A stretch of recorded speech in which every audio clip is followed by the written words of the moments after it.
Artificial intelligence is reinventing business as we speak. You can either get up to speed or get left behind. The choice is yours, and really, it's a no-brainer.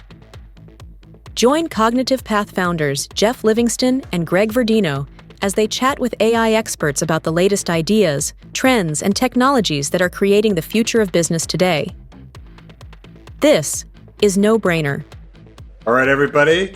Welcome to another edition of the No Brainer podcast. And I am here with my colleague and compatriot in crime, Mr. Greg Verdino. Greg, how are you today? I'm doing well, Geoff. How are you? Very good. Thank you. And we're very excited for another exciting and amazing guest. But before I let you introduce him, I do have some commercials we need to take care of. First of all, if you're listening to this podcast, please make sure to punch that like button and then also subscribe, share it with your friends. We want to thank the Marketing Podcast Network for having us as part of their affiliate group of shows.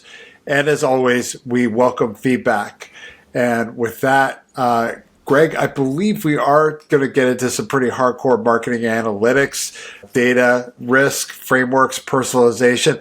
And we have a very esteemed thought leader to join us today. Would you care to introduce him?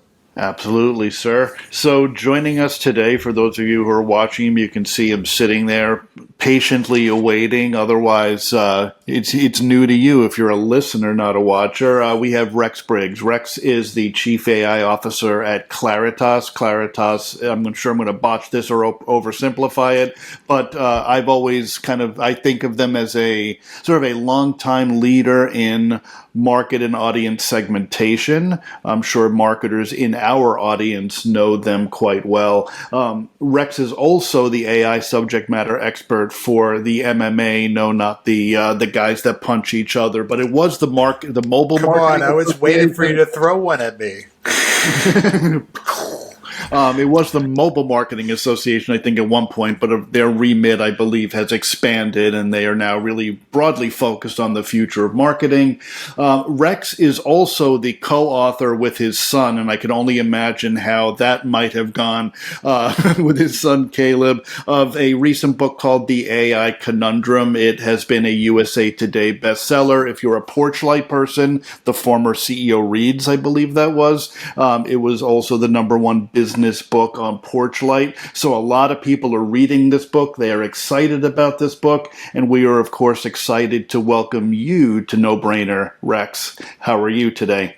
I'm doing great. Thank you for having me. Awesome. It's good to have you. And we've got a lot to cover. And I think Geoff kind of sort of tipped a lot of the topics we're going to touch on. I think we're going to go pretty deep in a lot of different areas, but I want to kind of start slow. And, there are a lot of books on AI, a lot of, daily AI newsletters, a lot of people yapping about AI on LinkedIn, et cetera, et cetera, et cetera. And it's a space that's moving so quickly. What led you to write this book right now? What was your kind of driver? It goes back about almost 4 years now when it started. And it started with my son getting involved in AI. He started when he was 10 programming, and by 14 he discovered AI and MIT's original programming language, Lisp, written in the 1950s. And he just began watching YouTube videos and taking courses, and he was quite advanced at math, so he kind of got it. And he wrote a paper called The Fundamental Limitations of AI, and he was very skeptical of the claims that people like Elon Musk were making about self-driving cars and so forth, and that AI could do anything and everything. That's probably why he didn't share it with me, because I was, doing a lot in machine learning, and was at that time funded by an AI fund when I was doing venture capital work, but he let me attend the presentation. So I'm sitting there next to this VP from Google who used to work directly for Elon Musk and built, basically got the Gigafactory going and was working at Google at the time. And after Caleb said, here's all the things that AI can't do, the guy from Google turned to me and said, we're seeing the exact same problem inside Google, but nobody's talking about it. And I got to tell you, Greg, I'd spent so much time trying to make AI work. I wasn't spending enough time thinking about sometimes why it didn't work and where the problems and limitations were, that I was just kind of floored at what my son had presented. And I said, you really ought to publish this. And he had written it for like layman people because his teachers had to grade him. So it's actually perfect for all of us.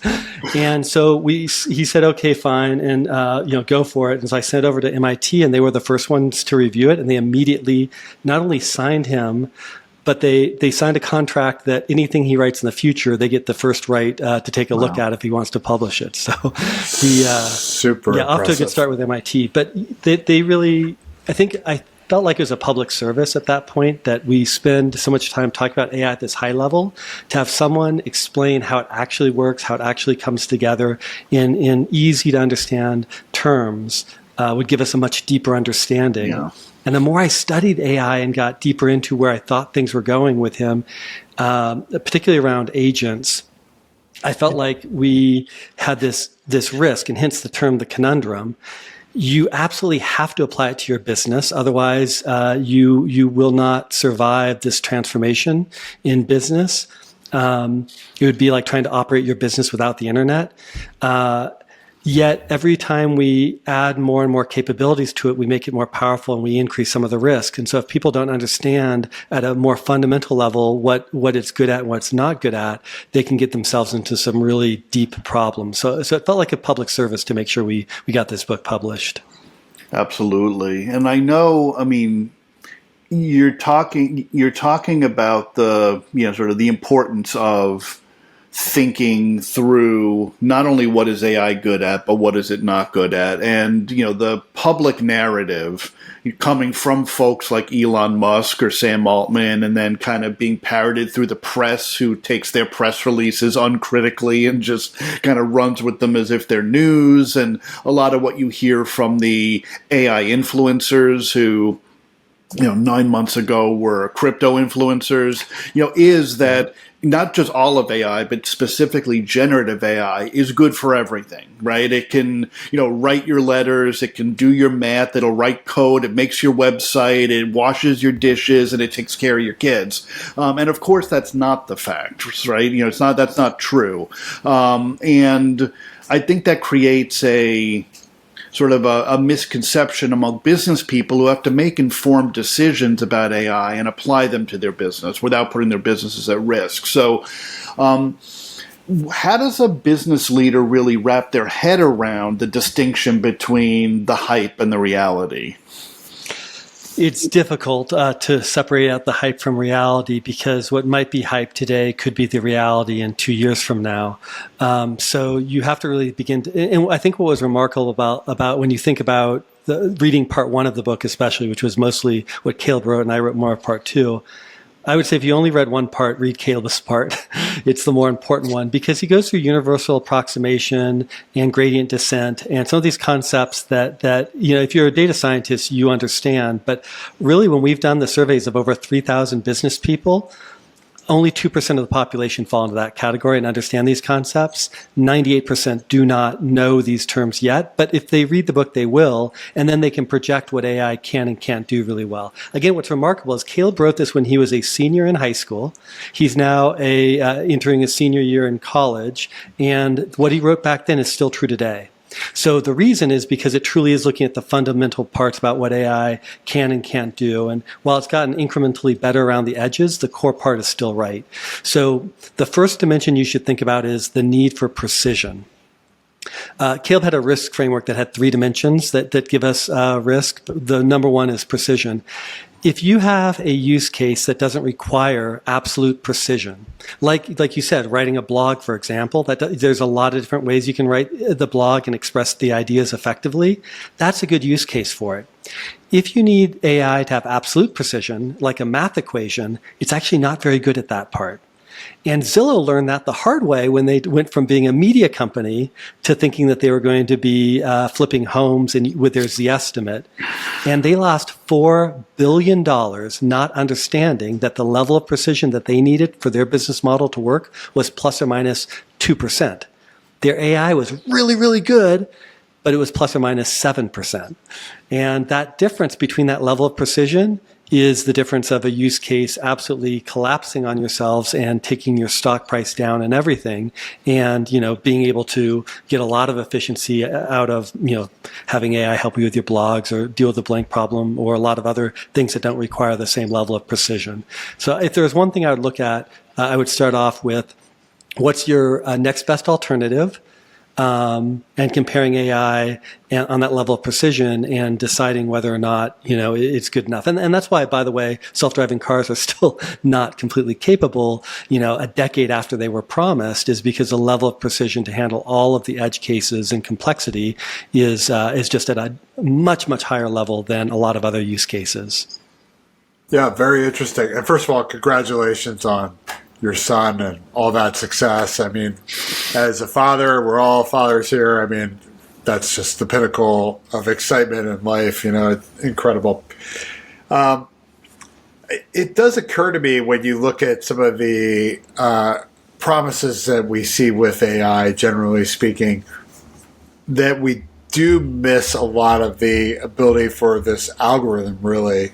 And I think it's just so unfortunate that the whole buzzwave is called artificial intelligence, because they really see this as algorithmic applications. And regardless of what type of AI it is, that basically the algorithm accomplishes a simple task. It's not truly thinking. And even when we have complex models, a complex model is literally a series of tasks strung together. Why do you think the business public and the general public have failed to kind of grasp this based on your own experiences? Yeah, I think most of the press and the discussion skips right over what universal approximation means and how AI fits a pattern, and that's why that's like chapter one and chapter 2 of the book is laying that out and taking people through what pattern fitting is and what it isn't, and why it makes mistakes, and why when you extrapolate beyond it, it can make mistakes. So in the book, we use a simple example of if you're trying to look at fitting a pattern, to look at the month of a child and their height. What that would look like. If you sampled different children all at once at different ages, you would get different data points, and you could fit a pattern. And the way that we walk through how AI uses gradient descent and adjusts up or down until it gets the weights right. And then we talk about how when you extrapolate beyond that, you can do a lot of really interesting things when you scale it up. I mean, language, as an example, you can take words and images and begin to say chair and have enough instances of what the image goes with that, but that's still an XY pair. It's still that pattern fitting. And it's but all of a sudden you have generative art. Yeah. So there are some really unique features that come out with compression, which comes up, I think, in chapter 4. But it's the way in which, when you get really, really large pieces of information, and you just said, Geoff, what the AI is trying to do in something like ChatGPT is it's trying to predict the next word or the next token, to be more technically precise. And when it does that, if I ask you, to fill in the blank, Greg, we'll try it with you. I like ice. What's your answer? Oh, I'm sorry. I'm supposed to finish the sentence. I'm sorry. Yes. I'm not. Yeah, I'm turning you into AI. You're not a human anymore. You're now AI. I like ice. Cream. Okay. And if I say I'm Canadian, I like ice. Skating. Okay, perfect. And some people might say hockey, or they might still say ice cream, or they might say, but what you've just done is you've created a distribution of possibilities, and that's what the AI is doing as well. Right. It's conditioning it on that probability on whether I use the word Canadian or not. But what's interesting is when you scale that up to really, really big levels, the AI can't actually remember all the probabilities and all the possibilities to figure out what should be the word that fills in. So it begins to use something similar to principal components. It begins to find underlying patterns, like a pattern for logic and logical reasoning. And so even when it's doing that, which is incredibly remarkable, by the way, but when it's still doing that, it still doesn't have true reasoning. But we think that it looks like reasoning because it approximates it close enough, well enough at the time. But if I were to give you a sentence to say, I like spaghetti, however, bats are scary, and I ask you a question, whatever question follows because of that word however is such a strong pattern. Whatever I give you, your answer is most likely to be negating whatever the statement is. Because whenever we have the word however in most of our sentences, the logic that follows. So we have an example in the book of Mary and Sarah, were Dr. Mary can solve world hunger and poverty if Sarah gives her a call, but Mary and Sarah bickered as children, or however Mary and Sarah bickered as children, will she get the call? And the AI still in the latest versions of 4.0 and so forth still says not 90% of the time, because that pattern is so strong in what it's predicting. So some of those exercises we go through in the book and in the training is to really show people why AI makes mistakes. If you go into Meta right now and ask it for a baseball player without a baseball bat or a golfer without a golf club, in the baseball example, half the time it will still show the baseball bat. Even though all the players on the field, only one of them actually has a baseball bat at any one given time. But it still doesn't have that deep level of true depth of understanding. So I think if people understand some of the weaknesses and why AI does that, where the information comes from, they're just much better off understanding what you can do well and what you might not be able to do well, and when you need to double check it, and when you really need to be careful. So I'd say the second risk dimension that Caleb included in his framework. So precision was one. The second one is whether you operate in an open or closed system. If you're operating in a closed system, like in marketing, you can have a human in the loop that's checking the work. That's super safe. That's great. I mean, if it gets the answers wrong 10% of the time, if you got it right 90% of the time, it still saves you a lot of time. It's probably still, compared to the next best alternative, a great way of making more money and making a business more profitable. But when you shift to working in the open environment, where, like what Zillow was doing, frankly, where you're having to make an exchange with a person and you're making a buy and they're engaging, or somebody could hack your chatbot, or you could get input in that you don't completely control, like in the self-driving situation where you've got all these weird edge cases that are hard to predict. That's when your risk goes way up, because you no longer have control over the inputs that the AI is taking, and you don't have control of what actions are going to happen before the AI implements something. Right, got it. So, in a scenario, you look at those two very different scenarios, the advertising scenario and a self-driving car, right? Although you can say advertising's done a lot of bad in the world, if you want to be negative about it, certainly it's killed very few people relative to car crashes.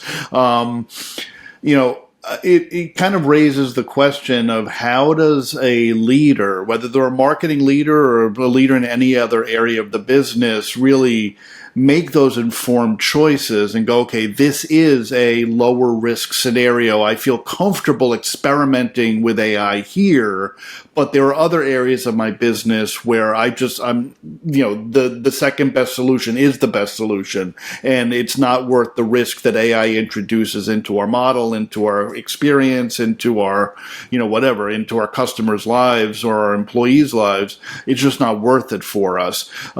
What's the right way to think about how to make that decision about the line between the two? Yeah, I mean, precision is a great place to start, as we mentioned before, and then whether it's operating in open or closed environments, the next one. If you're operating where you don't need absolute precision and you have a closed environment, it's inside your factory, it's inside the marketing walls, and a human is at the helm or is in the loop to review it before it goes out the door, that's pretty safe. And then your question is, next best alternative, does this save me time? Does it save me money? Does it remove friction? Does it improve quality? Even if it doesn't improve quality, do I get 80% of the quality but for 1/10 the cost? At Claritas, we have generative AI. It takes about 10 minutes for it to actually run through all the reports, but we feed it in what's called a RAG, or retrieval augmented generation. We feed it different data tables, and we have prompts that tell it how to interpret the tables, and it generates a report on the effectiveness of podcasts. Like, if you were advertising on this show, you could measure that's effectiveness, and it would write up the report. It would tell you about the audience that was listening. It would tell you about, how well it was working, how it compared to benchmarks, and give you some good insights. It takes, like I said, 10 minutes to do for the AI, but for a human, it would take 10 hours.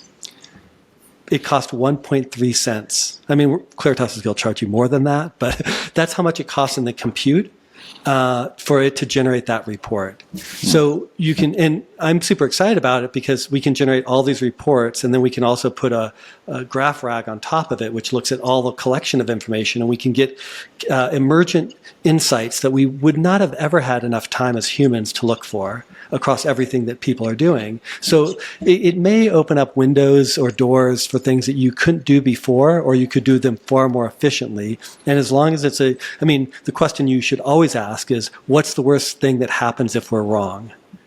And if nobody's dying, that's a good sign. If nobody's getting injured, that's a good sign. And in advertising, the worst thing that could happen is that we're giving bad advice and recommendations. So then you begin to say, well, what's our countermeasure? How do we sample that? How do we test it? How do we make sure that we've got, the quality? And then you compare it to the next best alternative. What were humans doing? Humans also make mistakes. They don't always get it right. What's our error rate? And that's probably we talk about that more in chapter 5 and 6 as you're looking at next best alternative and cost benefit analysis and how you kind of work through that part of the equation. Very interesting. Can we talk a little bit more about what you're seeing from the Claritas standpoint and how clients are really interacting with you and expecting with all the excellent work that you guys do with segmentation, personalization, et cetera? How are they really looking to Claritas to help them take advantage of this AI movement, particularly machine learning and analytics and segmentation? I mean, everybody talks about personalization with generative AI, but I think all three of us know that's not going to happen if you don't have the right segmentation tools in play. Yeah, Geoff, I think you're exactly right. The machine learning part is probably the more bread and butter part of what Claritas is doing day in and day out. And then generative AI does things like writing reports and streamlining reports. And I'll explain a couple of other things it can do as well. But in the machine learning part, the first part is the way in which segmentations are created is derived by looking at who's converting this week, and looking at all these different segmentations and data we already have. I mean, Claritas has over 10,000 data points per household. And so the AI can actually very efficiently look for that pattern. And then you put Gen AI on top of it to say, explain this pattern or create a picture of this pattern. And I know this is a podcast, so we don't have the visual example for the listeners, but there was a great one where we were looking at someone who was selling computer equipment to small businesses, and the AI named the group the affluent spectrum for who was engaging, and it created the picture of what their lifestyle looked like and the types of products they bought and so forth. And that so you got this combination of machine learning creating the pattern, and then Gen AI sitting on top of it, creating interesting insights that are easy to relate to and understand. The other one that I'm probably most interested in, that actually brought me to the company, was after I sold my company and I was taking some time off and just donating to nonprofits and working with the Ad Council. We were doing work on COVID and vaccines and how do we get people authoritative, factual information so they can make their own decision. And one thing we tried was this AI personalization. The way it works is you run it just like you would in Google or Trade Desk or anywhere on the open web directly with a advertiser. But what the AI is doing is it has different templates, and so it's using unsupervised learning to automatically say, given these different templates, which one is the strongest one? And maybe you have one that was focused on your patriotic duty to help the country. Maybe it was focused on your family and being able to get back together. Maybe it was focused on being a parent and wanting to protect, be there for your children. It might determine, based upon the time of day of week, what website you're on, et cetera, which ad is most effective. That's something we've had in digital, as you guys know, from machine learning for years. But what made this AI different is that after that part, it then went through additional layers and went through and then said, well, then what's the image that should go around with that? And what's the call to action? And what's the color background? And it had all these additional layers of features. And what was interesting is the AI wasn't looking at them all like a big A/B split test. It was actually looking and building its own submodels to try to learn how to better align different messages with different audiences. And so even though we were using Trade Desk's and Google's DV360 automatic machine learning to do audience targeting, we were still getting 50 to 100% increase in conversions when we turned on this new unsupervised learning that could just go much, much deeper into finding features and combinations. So I think that that's genuinely interesting, exciting. And then if you take someone like Progressive, they tested that same technology and then they combined it with Gen AI at the front end to actually write the scripts, create the synthetic voices, create the the automatic music bed. So we created a test case with Claritas so that Progressive could do that, and they built 96 ads in 1 week. Rami, the CMO, Rami Kent, she said that normally it would take them somewhere around 26 weeks to create 3 ads and run them. And she was able to create the ads in basically a week, review them with compliance in the second week, get them live, run them for 4 weeks. And 6 weeks later, she had over a 50% lift in quote starts and quote completes. That's kind of the power of this AI coming together to do things we couldn't do before. Impressive. Go ahead, Greg. Absolutely. I feel like that almost opens us up into a different conversation, which is about sort of the future of the marketer. Before we get there, though, I think we should probably take a break and hear from some of our sponsors, the marketers who support this show with their advertising dollars. So we'll be back in just a minute with more Rex. Hey, everybody, we're back. And we're ready for some more no-brainer podcasts, although I think that's quite the opposite today. We have a very, very sharp guest with us. Rex, thank you so much for your insights today. And Greg, I do believe you had the next question. I think so. So as we went into break, you were talking about the just exponential increase in efficiency and the substantial increase in effectiveness that Progressive saw by employing AI, both traditional machine learning in terms of the, kind of segmentation and targeting and all of that, I'm sure media patterns and whatnot, but then also the application of generative AI on the front end as essentially a creative partner, which kind of brings to mind a topic we've returned to on this show time and time again about the future of the agency, because that's a fundamentally different value proposition, a fundamentally different set of economics than the agency is used to operating under, right? Where traditionally an agency, the longer it takes them to create a lesser number of assets, the more profitable the agency is. So how do you think this shapes up over time? Because it seems like it's going to impact careers at the human level, but it's also impacting entire industries as the agencies, consultancies, et cetera, and even for that matter, what a marketing department looks like. So what are you seeing develop on that front as you work with different organizations and clients and talk to people about how they're employing AI and what the implications are on the human front? Yeah, in Claritas's case, we licensed our data set to Monks, formerly Media Monks, as just one example. And the idea is we'll license our data to anyone. So I built personas based upon our own data where we can create, you can talk to your data essentially and see if your customers are more likely to prefer this or do that and do virtual focus groups. But by licensing it to other agencies, they can build their own versions, and Monks create a much more interesting and fascinating version. In our version, the general one, you get a general segment like Young Digerati, and you can talk to Alex, and Alex will tell you about his sustainable genes and his love for the iPhone and et cetera. But and Alex, if you ask him a question about baseball or anything he likes, he'll answer as the segment. I put that in quotes. But if you work with the Monks version, it will actually pick a specific person who lives in a specific city, in a specific case, and the AI will actually take on that individual specific person's life and will answer from that point of view and perspective. And so you can say, oh, well, you live in New York, tell me where I should get tacos, and it will actually give you good recommendations from the neighborhood. We've tested this out to see, how specific it would be. So there are many, many different versions in between that agencies can use this data to create a whole new creative grouping that will help them in the creative process and the creative development process, to engage with data, to get answers that are grounded by the data itself, but give you speed and insights that you couldn't get before. So I think that there's a lot of creative opportunities for agencies. But if you look at what happened with Progressive was able to do it because they have an in-house agency. That was an in-house creative director, and they were able to move a lot faster. Some agencies that, that maybe are afraid of this, may get in their own way of being able to take things to the next level, if you will. I think what's going to happen is you are going to have more creative versions and more content created. We saw that, you guys saw that with social media initially.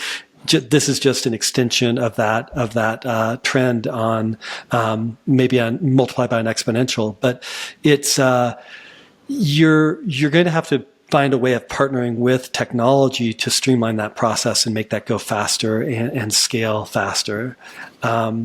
And you're going to want to figure out where you put humans in the loop to be able to add value and to make it something more special, or to use proprietary data like Claritas's data as an example to be able to get different answers than you'd get out of the general version. So I think there's going to be there's going to be a lot of pressure for agencies to adapt.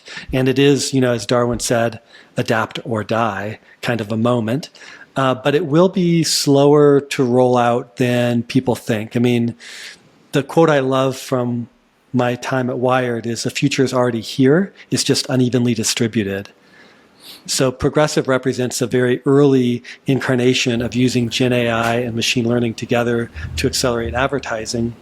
At Claritas, we're also doing that in email, we're doing it in video, we're doing it in digital display. Google, of course, has their own version.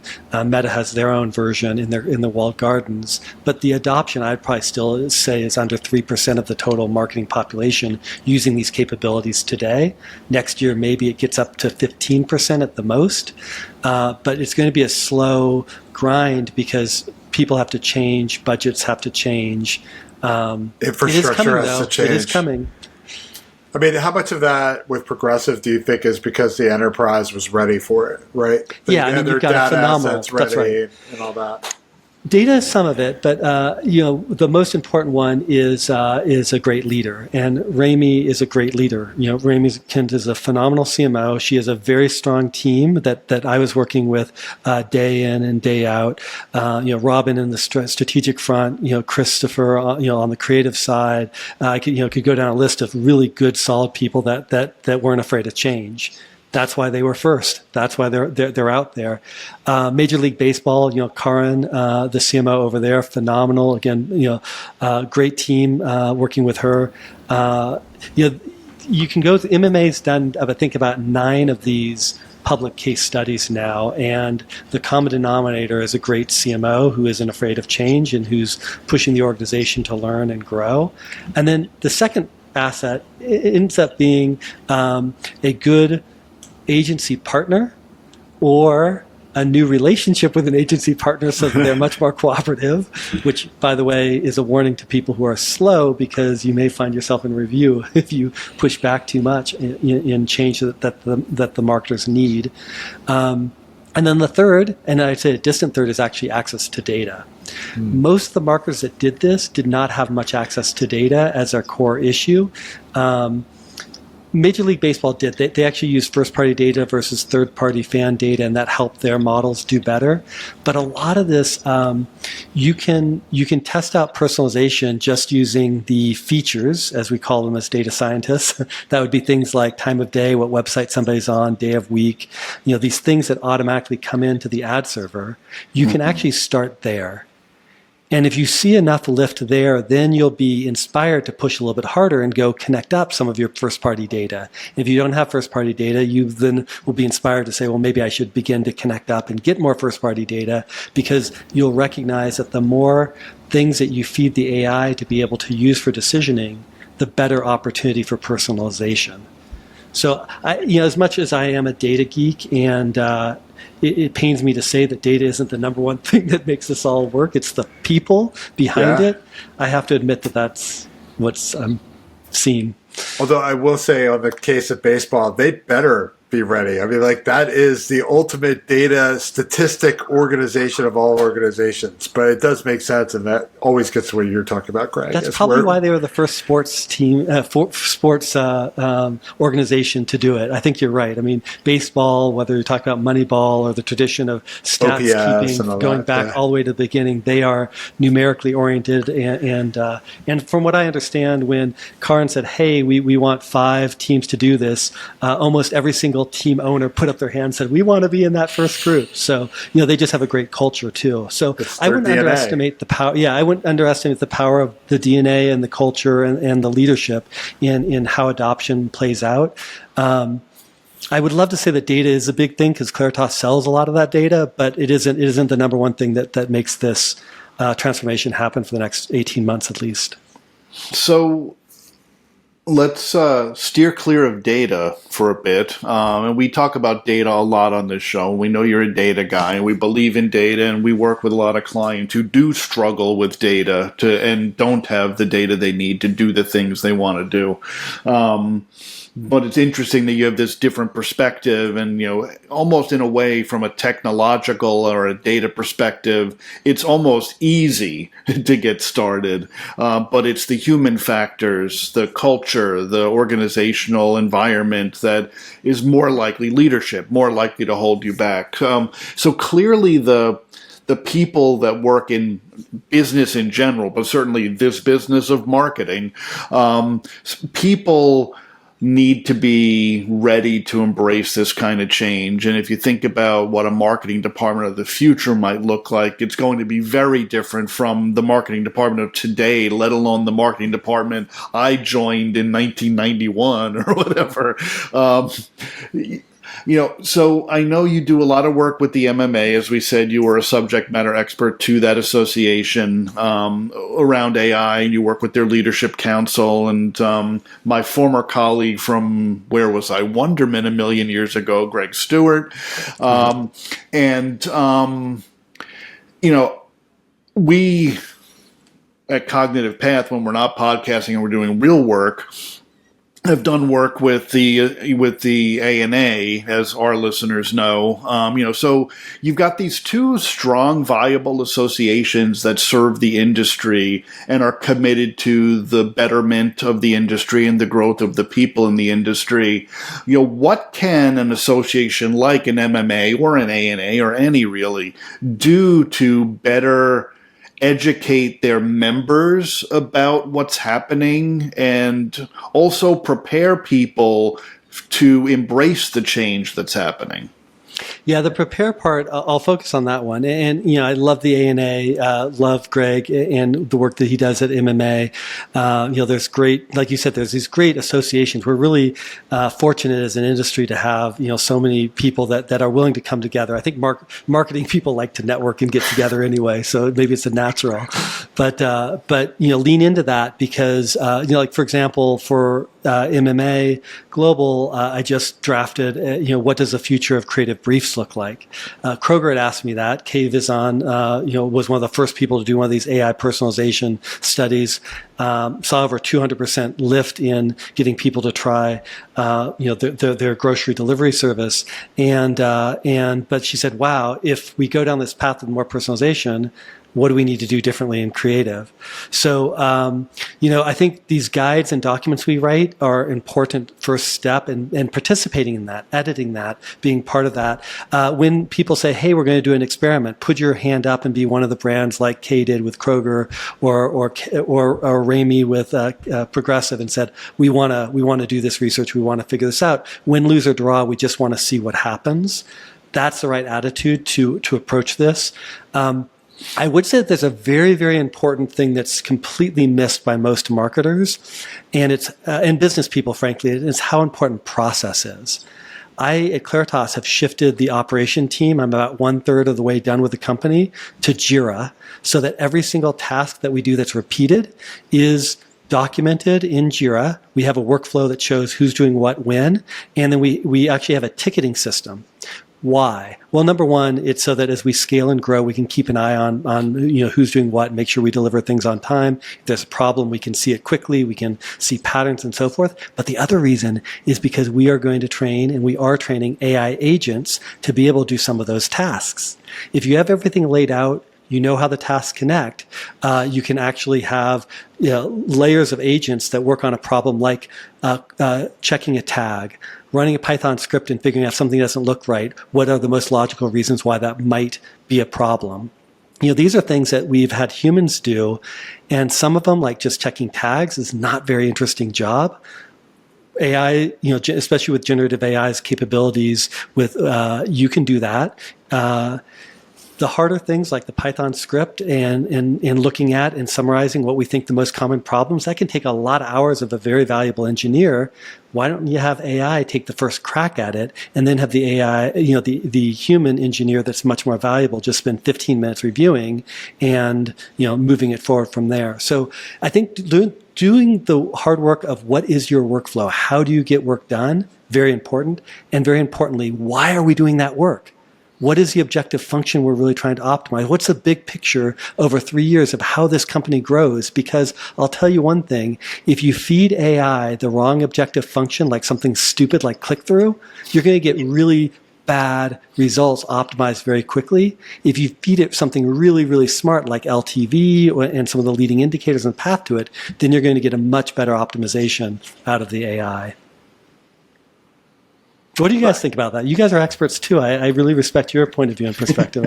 You think I'm on the right path, or should I make some adjustments? No, I mean, absolutely. I mean, people are sick of hearing from us, which is why we have smart guests to make us look good and sound good. We just have to smile a lot and nod and ask them halfway decent questions. But we were just talking earlier today about the importance of process and how shocking it is, quite frankly, that a lot of the organizations we speak with and some that we work with recognize they have a problem and they think AI is the answer, but in practice, we're like, well, first thing you need to do is document the process that the humans are following. We're Jira users as well in our consultancy.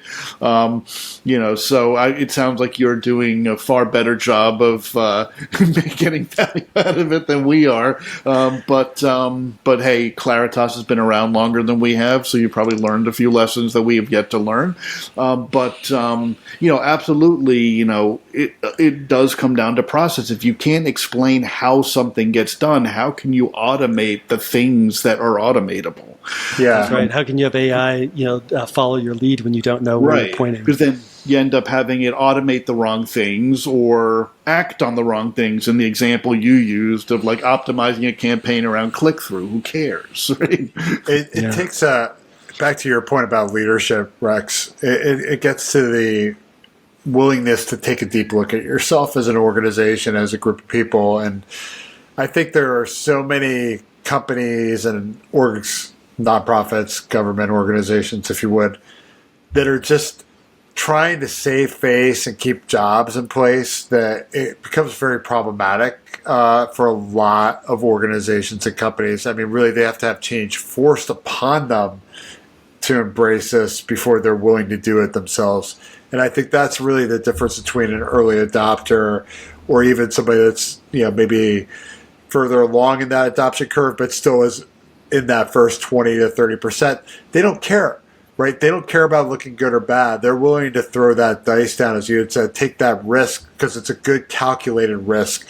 It's a risk that gives them learning and gives them lessons that even if they do fail, they'll be better for it in the long term. And I just don't see many organizations that have that kind of stomach to have that brutal look at themselves and say, hey, the way we're collecting our information, or this process is broken, or we're too busy protecting this kind of revenue line, the old revenue line, to embrace this new service and really automate it.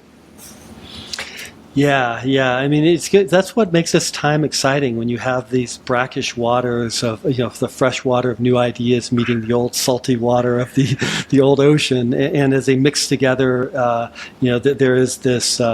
There certainly will be people that accelerate their career and grow And there'll be people who, maybe it's time to retire or do something different.